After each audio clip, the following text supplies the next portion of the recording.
निश्चित भाव में भुवनेश्वर एक ऐतिहासिक मेला ए मेलार यात्रा श्रीमंदिर तार बहु प्रतीक्षित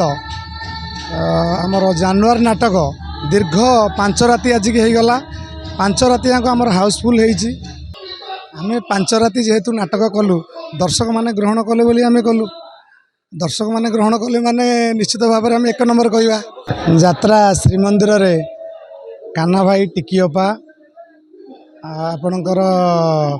यात्रा सिंहवाइन पीयूष भाई एवं यात्रा तुलसी रे साई भाई एवं नाट्य मंडप राणीअपा थिले समस्त कलाकार भल अभिनय भी करिसेंती। प्रसिद्ध भुवनेश्वर मेला रे प्रति वर्ष आम आसु विभिन्न अनुष्ठान को नहीं किंतु सत कहवा गले एभली सफलता केबे मिली नथिला एइति आम एठी जिते गोटे नाटक सब करूँ हिट हिट नाटक देइथिलु आगुरु कोटा 3 राति होता कोटा 4 राति धरी होता किंतु 5 राति धरी जो नाटकटी जानुआरी एठी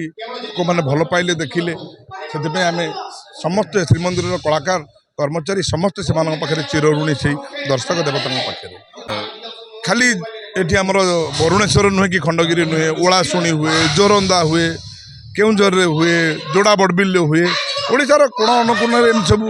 प्रतियोगिता हुए कि भितर नंबर 1 रे खंडगिरी नंबर 2 भुवनेश्वर भगवान जे तैयारी करछन्ती काहाकू केतेबेले हिट करिवे सेटा तांको हातर कथा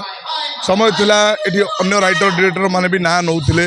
5-10 वर्ष धरी सेमानकर राज चलीथिला वर्तमान समय आछि दीपक सारंकर तांको दीप जळुची प्रत्येक पार्टी वर्तमान तांको नाटक विशेष करी 18टी नाटक देइसे पाइले हमर इंडिया बुक ऑफ रिकॉर्ड पाइले तेणु तांकर गोटे समय चली आम समय स्वीकार करने बाध्य।